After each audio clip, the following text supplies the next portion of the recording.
Good morning. I am going to teach 12 mathematics topic matrices. आज हम लोग पढ़ेंगे types of matrices. Types of matrices. Matrices क्या होता है? टाइप्स ऑफ मैट्रिसेस सिर्फ के आधार पे या नंबर ऑफ रो या नंबर ऑफ कॉलम के आधार पे हम लोग टाइप्स ऑफ मैट्रिसेस देख सकते हैं. हम लोग जानते हैं A equal to A I J M into N. M क्या है? तो आई का मान जो है 1 से लेकर के यम तक नंबर ऑफ रो को रिप्रेजेंट करता है. और जे क्या है? तो नंबर ऑफ कॉलम को रिप्रेजेंट करता है. जे का मान वेरिएट करेगा 1 से लेकर के यम तक, और आई का मान क्या करेगा? वेरिएट करेगा 1 से लेकर के यम तक. अगर यही चीज यम और नॉट इक्वल टू यन हो तो ऐसे मैट्रिक्स को हम कहते हैं रेक्टेंगुलर मैट्रिक्स. रेक्टेंगुलर मैट्रिक्स जिसमें नंबर ऑफ रो और नंबर ऑफ कॉलम इक्वल ना हो, ऐसे मैट्रिक्स को हम लोग क्या कहेंगे? रेक्टेंगुलर मैट्रिक्स कहेंगे. जैसे 1 0 -1 2 4 3 ऐसा दिया गया. ये देखिए 2 इंटू 3 ऑर्डर का. ये 2 रो है और 3 कॉलम है, तो इसमें number of row number of column के इक्वल नहीं है, इसलिए ये रेक्टेंगुलर मैट्रिक्स कहलाएगा. इसी प्रकार अगर मान लीजिए हमने यम बराबर अगर 1 कर दिया, तो यम बराबर 1 कर दिया, तो ए आई से में अगर हमने क्या किया? यम बराबर 1 कर दिया तो 1 इंटू 1 हो गया. तो ऐसे मैट्रिक्स को हम कहते हैं रो मैट्रिक्स. रो मैट्रिक्स कहते हैं.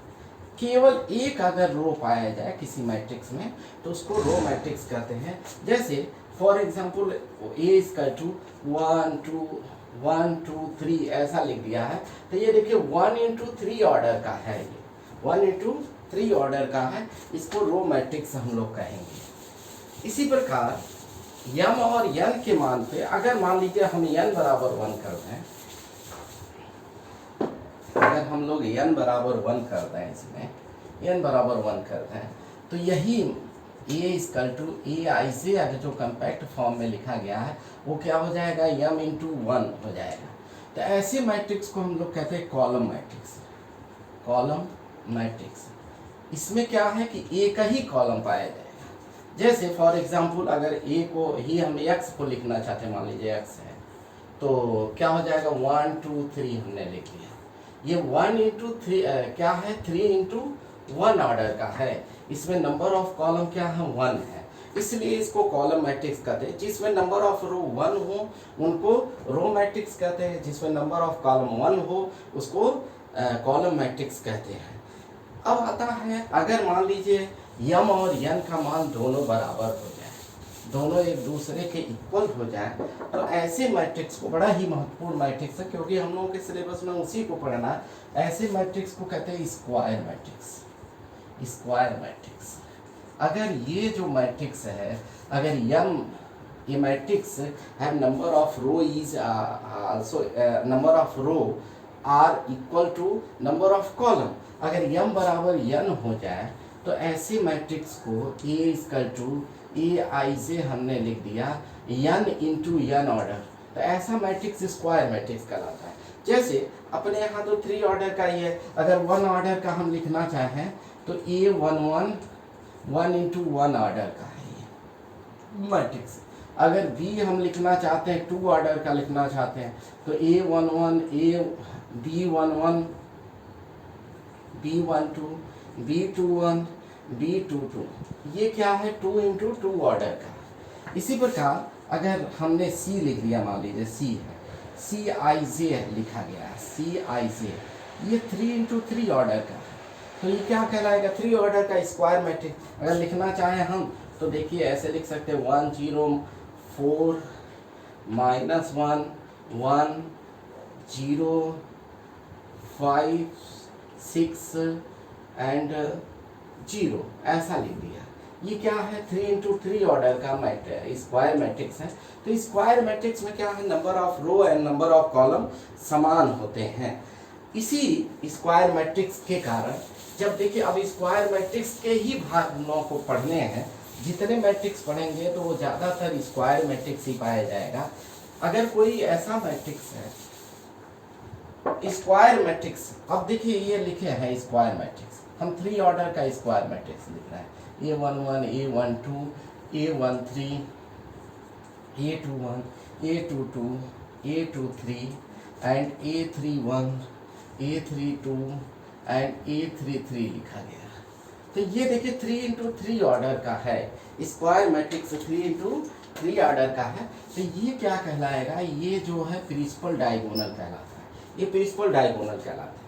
तो अगर ऐसा कोई मैट्रिक्स हो जाए जिसके नॉन प्रिंसिपल डायगोनल के एलिमेंट्स 0 हो जाए तो उसको डायगोनल मैट्रिक्स कहते हैं। डायगोनल मैट्रिक्स क्या होता है डायगोनल मैट्रिक्स में, square matrix it is a square matrix, एक स्क्वायर मैट्रिक्स तो होगा, लेकिन इसके जो नॉन डायगोनल एलिमेंट्स ये सब एलिमेंट्स हैं ये सब 0 होंगे, लेकिन शेष जो डायगोनल के एलिमेंट्स हैं वो कुछ भी हो सकता है। मान लीजिए ए आई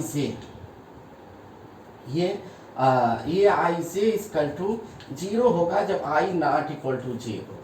इस केस में अगर ए आई जे का है, ए इक्वल टू ए आई जे है तो क्या होगा, ए आई जे इक्वल टू 0 जब आई नॉट इक्वल टू जे होगा। तो ऐसे मैट्रिक्स को हम कहते हैं डायगोनल मैट्रिक्स।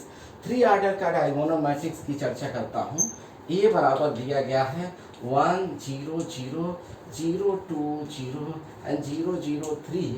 तो ये क्या है 3 ऑर्डर का डायगोनल मैट्रिक्स है। डायगोनल मैट्रिक्स जो होता है उसके नॉन डायगोनल एलिमेंट्स 0 के बराबर होते हैं। फिर हम आते हैं स्केलर मैट्रिक्स। स्केलर मैट्रिक्स ये कैसा मैट्रिक्स है, तो it is also a square matrix.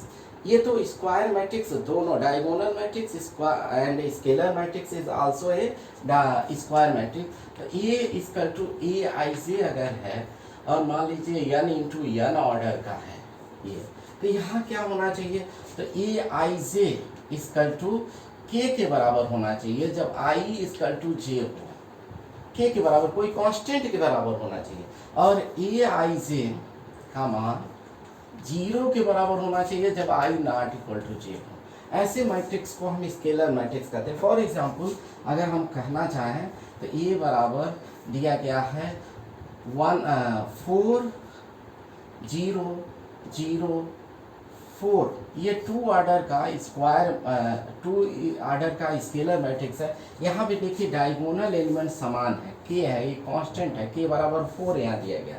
3 order का लिखना चाहें तो मान लीजिए सी लिख दिया हमने 1 चलिए कुछ भी 2 0 0 0 2 0 0 0 2 लिख सकते हैं। ये स्केलर मैट्रिक्स है। इसके नॉन डायगोनल एलिमेंट्स तो 0 होंगे, लेकिन डायगोनल एलिमेंट्स का कोई वैल्यू होगा। ऐसे मैट्रिक्स को हम लोग स्केलर मैट्रिक्स कहते हैं। अगला आता है बहुत ही important identity matrix. Identity matrix ये क्या है, तो अगर कोई A matrix A equal to A I J compact form में है और n इंटू n ऑर्डर का है, स्क्वायर मैट्रिक्स तो होना ही चाहिए आइडेंटिटी मैट्रिक्स को। तो ये क्या हो जाएगा, ए आई जे इक्वल टू 0 होगा I not equal to J, and A I J equal to 1 होगा जब आई इक्वल टू जे। तो आइडेंटिटी मैट्रिक्स 1 ऑर्डर का भी आइडेंटिटी मैट्रिक्स होता है, इसको I1 लिख सकते हैं, ये 1 हो गया। 2 ऑर्डर का आइडेंटिटी मैट्रिक्स है तो उसको 1 0 0 1 लिख सकते हैं।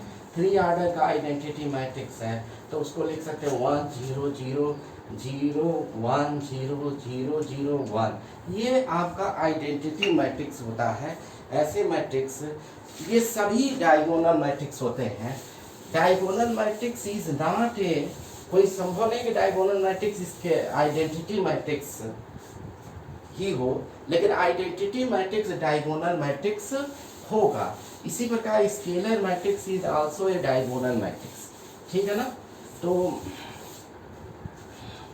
डायगोनल मैट्रिक्स में जो एलिमेंट्स होते हैं वो क्या होते हैं, डिफरेंट होते हैं। नॉन जो डायगोनल के एलिमेंट्स होते हैं डिफरेंट हो सकते हैं।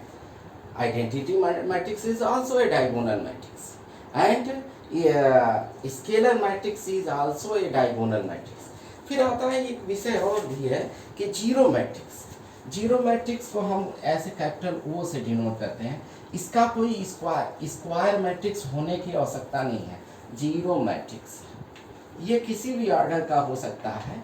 जैसे मान लीजिए 2 इंटू 3 ऑर्डर का हमने लिखा तो ये हो जाएगा 0 0 0 एंड 0 0 0, तो 2 इंटू 3 ऑर्डर का हो गया ये। अगर हमने स्क्वायर मैट्रिक्स लिखना है 2 इंटू 2, तब क्या हो जाएगा 0 इंटू 0 0 0, ये आ जाएगा 2 इंटू 2 ऑर्डर का हो जाएगा। तो स्क्वायर मैट्रिक्स जीरो मैट्रिक्स की कोई संभावना वो नहीं है कि सर्टेन कि स्क्वायर मैट्रिक्स ही होगा, रेक्टेंगुलर मैट्रिक्स भी हो सकता है, लेकिन इसके सारे एलिमेंट्स जीरो होंगे। इसी को हम लोग नल मैट्रिक्स भी कहते हैं, नल मैट्रिक्स। चलिए, थैंक यू।